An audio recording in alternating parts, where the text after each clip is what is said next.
नमस्कार दोस्तों, स्वागत है आपका अपना प्यारा सा यूट्यूब चैनल तनवीर सर पर।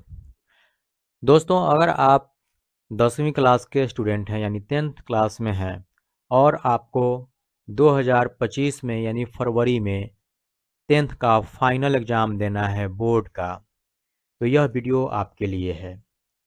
यानी इस वीडियो में मैं आपको 20 ऐसा प्रश्न बताऊंगा फिजिक्स से यानी कि भौतिकी से, जो वस्तुनिष्ठ प्रश्न होगा, जिसको इंग्लिश में ऑब्जेक्टिव क्वेश्चन बोला जाता है। यानी यह क्वेश्चन ऑब्जेक्टिव टाइप क्वेश्चन होगा और यह सेट 1 है।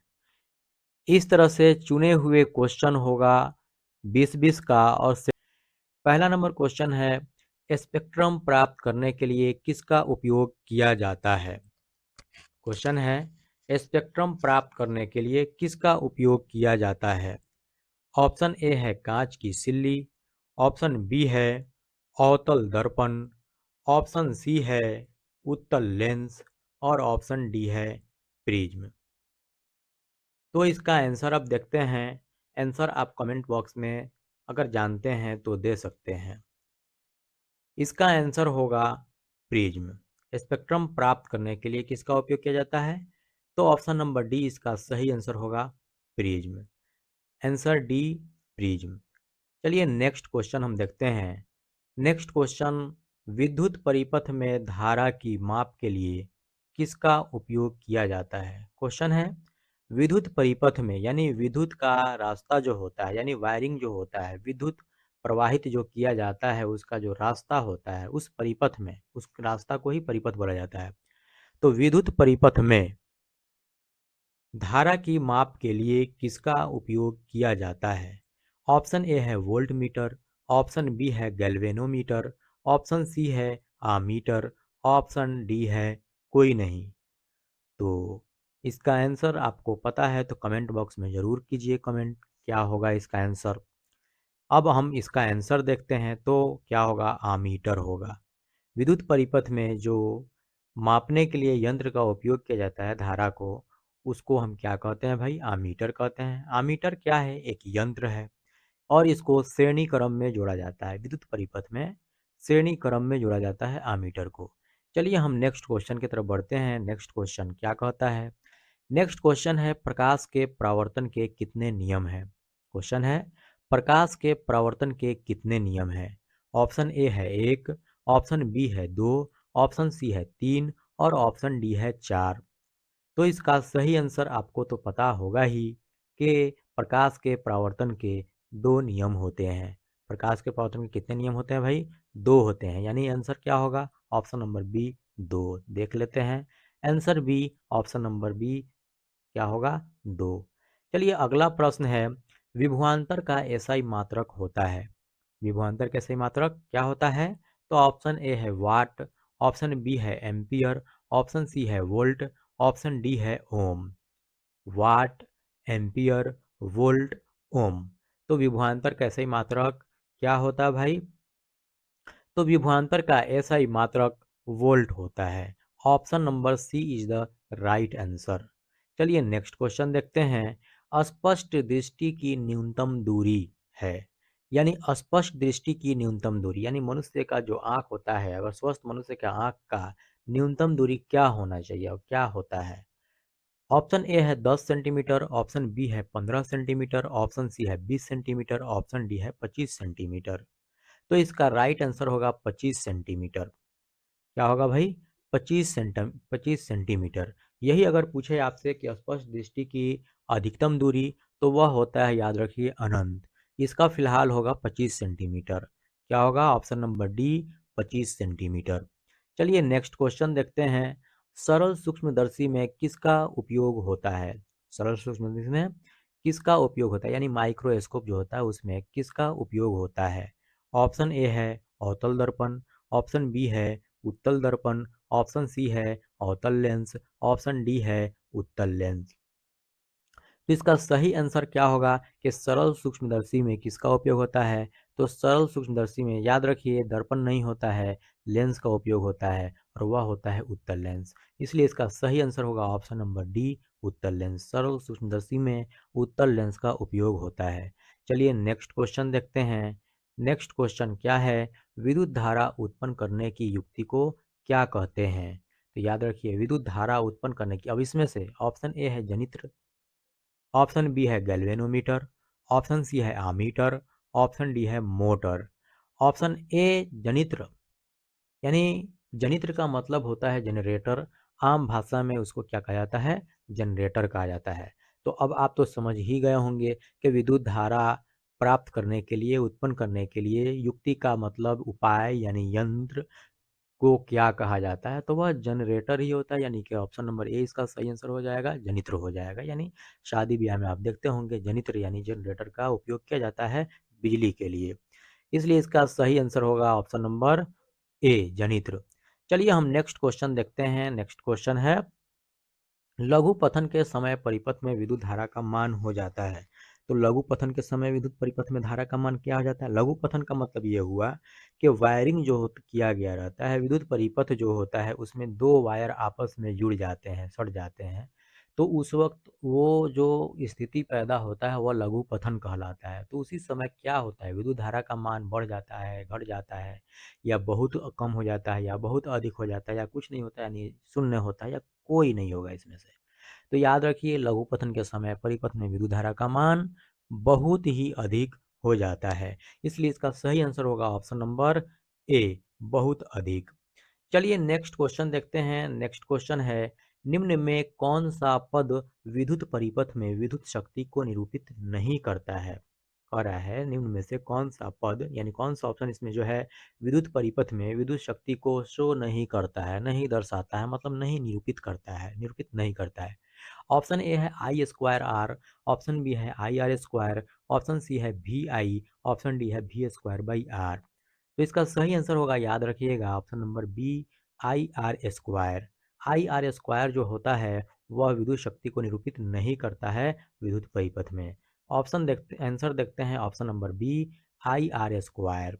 चलिए नेक्स्ट क्वेश्चन देखते हैं। नेक्स्ट क्वेश्चन है, समतल दर्पण द्वारा बना प्रतिबिंब होता है। समतल दर्पण द्वारा जो प्रतिबिंब बनता है वह कैसा होता है? तो ऑप्शन ए है वास्तविक, ऑप्शन बी है काल्पनिक, ऑप्शन सी है दोनों, ऑप्शन डी है कोई नहीं। तो याद रखिए, समतल दर्पण द्वारा बना प्रतिबिंब काल्पनिक होता है। क्या होता है? काल्पनिक होता है। क्या होगा? ऑप्शन बी, आंसर बी, यानी काल्पनिक। समतल दर्पण द्वारा बना प्रतिबिंब काल्पनिक होता है। चलिए नेक्स्ट क्वेश्चन देखते हैं। नेक्स्ट क्वेश्चन है, एक वोल्ट कहलाता है, यानी एक वोल्ट क्या कहलाता है, एक वोल्ट जो होता है उसको क्या कहते हैं? ऑप्शन ए है जूल प्रति सेकेंड, ऑप्शन बी है जूल प्रति कुलम्ब, ऑप्शन सी है एक जूल प्रति एम्पियर, ऑप्शन डी है कोई नहीं। तो एक वोल्ट क्या कहलाता है? तो इसका सही आंसर होगा जूल प्रति कुलम्ब, आंसर बी। एक वोल्ट क्या कहलाता है? तो जूल प्रति कूलम कहलाता है। जूल प्रति कूलम को एक वोल्ट कहते हैं। चलिए हम नेक्स्ट क्वेश्चन देखते हैं। नेक्स्ट क्वेश्चन है, विद्युत धारा का एसआई मात्रक क्या होता है? विद्युत धारा का एसआई मात्रक क्या होता है? तो विद्युत धारा का एसआई मात्रक, ऑप्शन दिया है ए में वाट, ऑप्शन बी है वोल्ट, ऑप्शन सी है एम्पियर, और ऑप्शन डी है ओम। तो विद्युत धारा का एसआई मात्रक एम्पियर होता है। विद्युत धारा का ऐसे मात्रा क्या होता है? एम्पियर होता है। एम्पियर को कैसे लिखा जाता है? तो कैपिटल ए और स्मॉल एम लिख दिया जाता है। तो क्या है कि एम्पियर का वह सिंबल होता है। स्मॉल ए एम लिखिएगा तो वो गड़बड़ हो जाएगा। कैपिटल ए और स्मॉल एम, एम्पियर। ओके, क्या होगा? Ampere. Option number C is the right answer, ampere. चलिए नेक्स्ट क्वेश्चन देखते हैं। नेक्स्ट क्वेश्चन है, प्रकाश के अपवर्तन के कितने नियम हैं? तो याद रखिए, प्रकाश के अपवर्तन और प्रकाश के परावर्तन दोनों का नियम दो ही होता है, याद रखिएगा। ऑप्शन ए है एक, ऑप्शन बी है दो, ऑप्शन सी है तीन, ऑप्शन डी है चार। तो इसका राइट आंसर होगा ऑप्शन नंबर बी, क्या होगा? दो। Option number B is the right answer. प्रकाश के अपवर्तन के कितने नियम हैं? तो दो।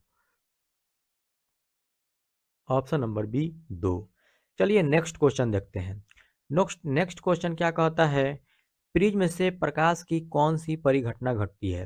प्रिज्म से प्रकाश की कौन सी परिघटना घटती है? यानी जब प्रिज्म से किसी श्वेत प्रकाश को जब प्रिज्म से हम श्वेत प्रकाश को गुजारते हैं तो सामने जो पट्टी रखा जाता है जिसको श्वेत स्पेक्ट्रम कहा जाता है, यानी वर्णपट या स्पेक्ट्रम कहा जाता है उसको, ठीक है। तो उस घटना को क्या कहा जाता है? तो ऑप्शन ए है परावर्तन, ऑप्शन बी है अपवर्तन, ऑप्शन सी है वर्ण विक्षेपण, ऑप्शन डी है कोई नहीं। तो याद रखिए, जब श्वेत प्रकाश को किसी प्रिज्म से होकर गुजारा जाता है तो सामने जो श्वेत पट्टी होता है, स्पेक्ट्रम होता है, उस पर सातों रंग क्या होते हैं? बट जाते हैं, विभक्त हो जाते हैं। वर्ण का मतलब होता है रंग, यानी वर्णों का विक्षेपण होता है, वहां पर बंटवारा हो जाता है, सब अलग अलग दिखने लगता है, तो वह क्या कहलाएगा? वर्ण विक्षेपण कहलाएगा। इसलिए इसका सही आंसर होगा ऑप्शन नंबर सी, वर्ण विक्षेपण। चलिए नेक्स्ट क्वेश्चन देखते हैं। प्रतिरोध का एसआई मात्रक क्या है? प्रतिरोध का एसआई मात्रक क्या होता है? तो ऑप्शन ए है जूल, ऑप्शन बी है एम्पियर, ऑप्शन सी है वोल्ट, ऑप्शन डी है ओम। तो प्रतिरोध का एसआई मात्रक याद रखिएगा, सबका याद रखना चाहिए आपको। प्रतिरोध का एसआई मात्रक ओम होता है। क्या होता है भाई? ओम होता है। प्रतिरोध का एसआई मात्रक ओम होता है। Option number D is the right answer. चलिए नेक्स्ट क्वेश्चन देखते हैं। नेक्स्ट क्वेश्चन है, विद्युत परिपथ में धारा की माप किससे की जाती है? विद्युत परिपथ में धारा की माप किससे की जाती है? ऑप्शन ए है वोल्ट मीटर, ऑप्शन बी है गैल्वेनोमीटर, ऑप्शन सी है आमीटर और ऑप्शन डी है कोई नहीं। तो विद्युत परिपथ में धारा की माप किससे की जाती है? ये क्वेश्चन शायद रिपीट हो गया है, तो आप बता दीजिए जल्दी से इसका ऑप्शन क्या होगा। ऑप्शन नंबर सी इसका सही आंसर होगा आमीटर। क्या होगा? आमीटर। याद रखिए, आमीटर को एमीटर भी लिखा जाता है, एमीटर भी कहीं मिलेगा तो आमीटर ही समझिए या एमीटर, दोनों एमीटर का है या आमीटर का है, बात बराबर ही है, ठीक है। तो विद्युत परिपथ में धारा की माप किससे की जाती है? आमीटर से की जाती है। ऑप्शन नंबर सी इसका राइट आंसर होगा, आमीटर। ओके, याद रखिए, थोड़ा सा मैं आपको एक बात बता दूं। अगर मैट्रिक क्लास में है, 10th क्लास के स्टूडेंट हैं और 2025 में ये फरवरी में जो एग्ज़ाम होने वाला है उसका आप एग्ज़ाम देने वाले हैं, तो मेरे दोस्त इस चैनल को ज़रूर सब्सक्राइब कीजिएगा, क्योंकि आपके लिए मैं बहुत ही स्पेशल वीडियो लेकर आता रहता हूं और आता रहूंगा। ऐसे ही वीडियो आप देखने के लिए क्वेश्चन सिलेक्टेड जो होता है उसका आंसर और उसका ये सिलेक्टेड क्वेश्चन अगर आपको देखना है और मेरे साथ आप जुड़िएगा तो आपको तैयारी भी हो जाएगा, अच्छा खासा तैयारी हो जाएगा और वो 100% उस क्वेश्चन से आएगा जो मैं बताऊंगा आपको। इसलिए इस चैनल को आप सब्सक्राइब ज़रूर कीजिएगा और बेल आइकन पे दबा करके ऑल पे ज़रूर क्लिक क्लिक कीजिएगा और इस वीडियो को लाइक ज़रूर कीजिएगा मेरे दोस्त, कमेंट भी ज़रूर कीजिएगा, क्योंकि ये लाइक करने से, कमेंट करने से मेरा हिम्मत जो है क्या होता है, बढ़ता है, मैं मोटिवेट होता हूँ। मेरे लिए मोटिवेशन का काम क्या है? आप सब्सक्राइब करिएगा तब। तो इतना ज़रूर कीजिएगा और आप अपने दोस्तों को भी शेयर ज़रूर कीजिएगा। चलिए हम लोग देखते हैं नेक्स्ट क्वेश्चन हमारा क्या कहता है। ओके, नेक्स्ट क्वेश्चन है हमारा, काल्पनिक प्रतिबिंब होता है। काल्पनिक प्रतिबिंब क्या होता है? तो ऑप्शन ए है सीधा, ऑप्शन बी है उल्टा, ऑप्शन सी है दोनों और ऑप्शन डी है कोई नहीं। तो इसका राइट आंसर होगा क्या? तो काल्पनिक प्रतिबिंब याद रखिएगा सीधा होता है। काल्पनिक प्रतिबिंब कैसा होता है? सीधा होता है। ऑप्शन नंबर ए इसका सही आंसर होगा, सीधा। चलिए नेक्स्ट क्वेश्चन है, क्वेश्चन नंबर 18। गोलीय दर्पण का फोकसांतर उसके वक्रता त्रिज्या का कितना गुना होता है? गोलीय दर्पण का फोकसांतर उसके वक्रता त्रिज्या का कितना गुना होता है, या ऐसे भी पूछ सकता है, गोलीय दर्पण का फोकसांतर उसके वक्रता त्रिज्या का होता है और क्वेश्चन मार्क दे देगा वहां पे। तो क्या होता है भाई? तो आधा होता है। यहाँ ऑप्शन ए दिया हुआ है 2, ऑप्शन बी दिया हुआ है आधा, ऑप्शन सी दिया हुआ है 4। तो कितना गुना? तो आधा गुना यानी हाफ गुना, 1/2 गुना यानी आधा गुना। तो क्या हो जाएगा? आधा होता है। इसका सही आंसर होगा option number B is the right answer, आधा। चलिए नेक्स्ट क्वेश्चन देखते हैं, 19 नंबर। विद्युत फ्यूज विद्युत धारा के किस प्रभाव पर कार्य करता है? विद्युत फ्यूज विद्युत धारा के किस प्रभाव पर कार्य करता है? ऑप्शन ए है ऊष्मीय, ऑप्शन बी है चुंबकीय, ऑप्शन सी है रासायनिक और ऑप्शन डी है कोई नहीं। तो विद्युत फ्यूज विद्युत धारा के ऊष्मीय प्रभाव पर कार्य करता है। याद रखिएगा, विद्युत फ्यूज विद्युत धारा के किस प्रभाव पर कार्य करता है? तो ऊष्मीय प्रभाव पर कार्य करता है। इसका सही आंसर होगा ऑप्शन नंबर ए, ऊष्मीय। चलिए नेक्स्ट क्वेश्चन देखते हैं। किसी कुंडली का प्रतिरोध ज्ञात करने के लिए सूत्र होता है, यानी किसी भी कुंडली का प्रतिरोध ज्ञात करने के लिए कौन सा सूत्र होता है, क्या होता है? तो ऑप्शन ए दिया हुआ है आर इजकल टू वी गुने आई, और ऑप्शन बी दिया हुआ है R is equal to V by I, और ऑप्शन सी दिया हुआ है R is equal to I by भाई भी, और आई बाई भाई नहीं, आई बाई भी, और ऑप्शन डी है कोई नहीं। तो याद रखिए, इसका सही आंसर होगा answer B, R is equal to V by I, यही ऑप्शन बी, यानी किसी भी कुंडली का प्रतिरोध ज्ञात करने के लिए सूत्र क्या होता है, R is equal to V by I. ध्यान दीजिए, याद रखिए इसको हमेशा। स्पेशल क्वेश्चन है, सारा का सारा सिलेक्टेड क्वेश्चन है, गिना चुना हुआ क्वेश्चन है। ऐसा नहीं गेस उठा लिया ब्रिलियंट कोई, आप रटते जाइए, तो ऐसा नहीं होना चाहिए।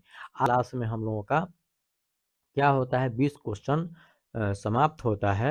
लेकिन अगर जो है इसका लाइव टेस्ट भी देना चाहते हैं, तो डेली शाम को 8 बजे ज़रूर जुड़िएगा मेरे साथ।